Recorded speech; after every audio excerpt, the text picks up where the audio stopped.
Good morning, good afternoon, or good evening, everybody, depending upon where you are. My name is Craig Elias, and in the next 15 minutes or so, I'm going to share with you the 3 best lead generation strategies I've ever found to kill your competition. So, a lot of this comes from some reflection I did in the summer of 2002 and all my luck in the 6, 7, and 8 figure deals that I won in my almost 15-year career. And I actually took what I learned in that summer of reflection and I started a lead generation company called InnerSell, INNERSELL, InnerSell. And it went on to win a $1 million prize in a global $1 billion idea competition. It was twice chosen by Dow Jones as one of the 50 most promising companies in all of North America. And I had lots of coverage on like NBC News, New York Times, Wall Street Journal, all those people.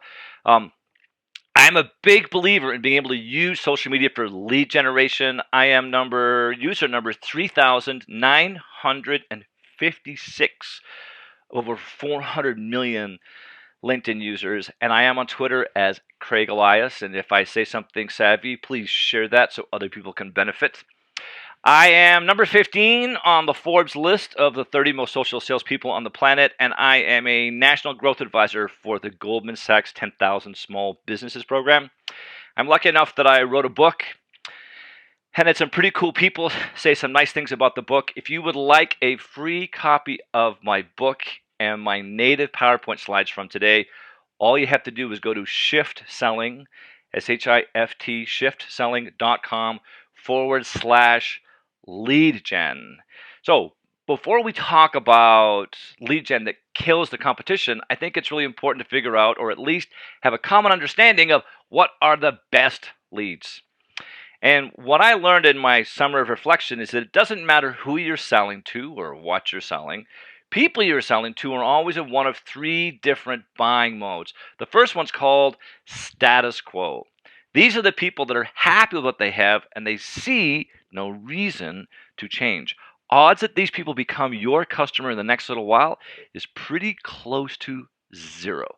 Now, there are some people that might buy from you later and they're worth building a relationship with, but right now, odds they buy from you, 0. Now, sometimes we think we get lucky and we talk to people that are actively engaged in a process of searching for alternatives. These are people that are unhappy with what they have, and they're actively doing something about it. But the research says the odds you win that business is 1 in 6 or maybe 1 in 7. It turns out that the best leads are people that are in what I call a window of dissatisfaction. These are the people that are unhappy with what they have, but they're so busy solving other problems, they have not gotten to this problem yet. And the research says you are, on average, 5 times more likely to win the deal when you talk to people in the window of dissatisfaction. So it's all about being first in on emerging opportunities. That's how you kill the competition. The cool thing is that not only do you get really good customers, you end up with the best relationships. You end up having relationships with people that are loyal, profitable, and if you ask, they'll give you testimonials and referrals. And my argument to everybody who's listening to this is this has happened to you before, right? If you made a list of your recent wins and then went down and put a check mark next to every one that happened reasonably quick, ones where it was easy to get to a decision maker, ones where they didn't try to nickel and dime you on price, and the ones that were willing to be a reference or give you testimonials, those that have 3 or more check marks next to their name, my argument is you got to them while they're in this window of dissatisfaction. Now, on a webinar not that long ago, I asked the question, of all the deals you lost, what percentage of the deals you lost could you have won if you were first in? And half the people on the call said they would have won at least 40% of all the deals they lost if only they had been first in. So the question is, how do you get to be first in? Because you can't talk to people that already have a budget set aside for the year, because it turns out that 80% of new purchases in the B2B space, major ones, are unbudgeted and unplanned. So the question is, what is it that causes someone to all of a sudden change what they're doing, take budget, and put it somewhere else? It turns out there's a series of events. So people move between status quo and they enter in the window of dissatisfaction. They enter the window of dissatisfaction because they have an event where they want to change. This fills your funnel with really good leads. But even those that want to change very often won't buy because they can't afford to change. They don't have the time to look at what you have or the money to buy it. And it's not until they have an event where they have those things that they will. And even those that want to buy and can afford to buy very often won't, because they can't justify the purchase to other people. Superiors, subordinates, shareholders, whoever that might be. People very often have to have all three events before they can become your customers. So for me, the most important thing here is what event makes people want to change. So I'm going to share with you the three different types of events that make people want to change. The first one is what you do. You try this. You go to people and say, we're better, we're faster, we're cheaper, right? Where it's less risky to be our customer. The law says you have to change, therefore you will. The problem with this is if you give anybody really good ideas, because they already have a better relationship with somebody else, they borrow your ideas and they give them to the other person. What you need to do is wait for one of the next two to happen. First of all, they might have a bad experience with their competition, very often caused by a change in salespeople, sometimes customer service, but people inside your competition change, creates dissatisfaction. Now you go to them with an idea, guess what? They don't have an existing relationship. They're not going to steal your idea. Or sometimes a change in the product, or maybe a material change in the provider, like a merger or acquisition. The last one is what happens inside the world of the prospect. Again, a change in people, a change in decision makers. I love this. I'll tell you why. Sometimes a change in places. They move somewhere new, different legislation. One of my favorite examples is in the lighting industry, or something happens to their competition, and all of a sudden they need to retool their priorities, and they start spending money.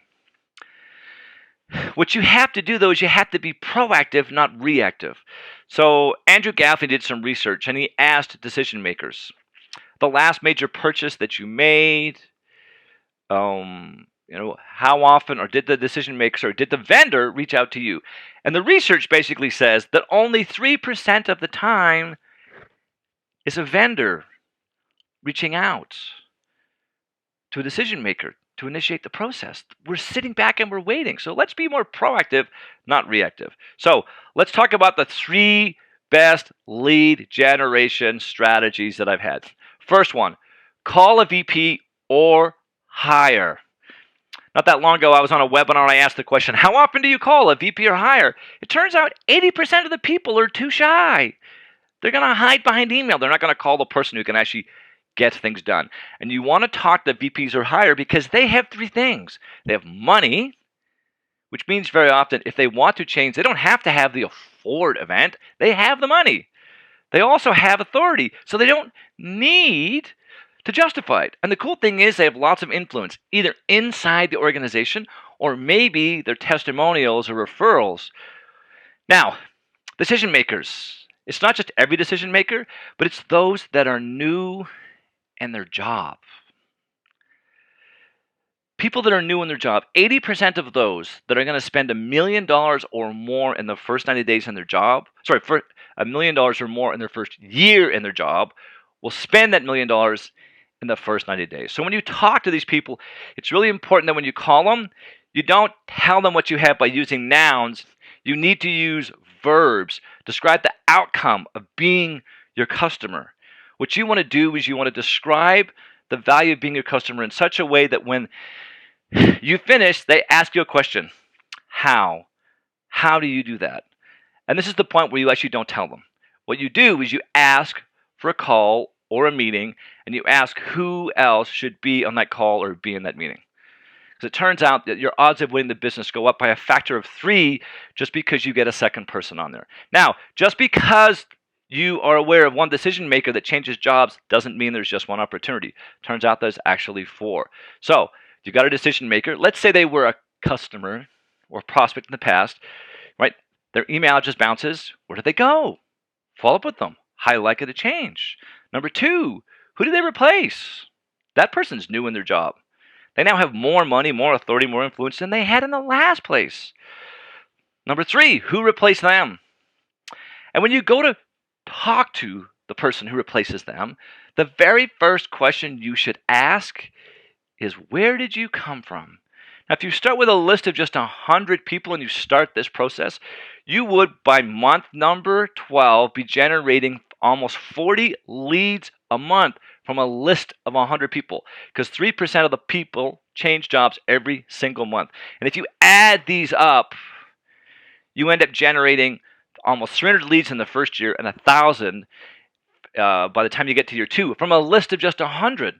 What happens if instead you have a list of 1,000? Or what if you focus on 3 different types of contacts inside an organization, not just one? So that's the first one. Second one is create content that jumps out. When we buy a new car, what do we see? We see that car all over the place. The same is true for your prospects. When they have an event, it turns on this thing called selective perception. So how do you find a way to create content that jumps out and makes people say, hey, I should check this out? They're going to fill in a form. And then they're going to wait. And if you're smart, you're not going to let them wait any more than 5 minutes. The data basically says you were 9 times more likely to actually talk to the person if you phone them in 5 minutes instead of 60. And what happens is, not many people actually do this. The research says less than 1% of people do it in less than 15 minutes. So when you follow up, don't try and sell. Ask questions. 3 best questions I know. Did you receive the email with the links to the resources you were looking for? If they didn't, hey, check your spam filter. Send it again. 2, when you read or heard about this, what resonated made you say, hey, I should check this out? Number 3, what happened recently that made this content more relevant or more important? We're listening for the event. And if we hear it's an event that makes them want to change, we know we're in there first. Let's go crazy. Now, I think we should all follow up on more than one occasion. There are those that might not be ready. So what are the 3 best times to follow up? Well, number 1, if they're on a drip campaign, their email address bounces. Follow up. Again, 4 opportunities for every bounced email. If they view assets that they would use to help them justify the purchase to somebody else, that means you're getting close to making a decision. You need to phone them back again. Or maybe you've got a scoring threshold. And you say, hey, they're at 120, I need to reach out. Here's the third one, and I don't have a whole lot of time, but I want to share with you my third method of lead generation. Here's the third one. Track your competitor salespeople. I've seen data that says 28% of all vendor switches are triggered by change in account managers. So whatever you use for CRM, have a field. Who's your biggest competitor? Who's the inside salesperson? Who's the outside salesperson? Who's the customer service rep?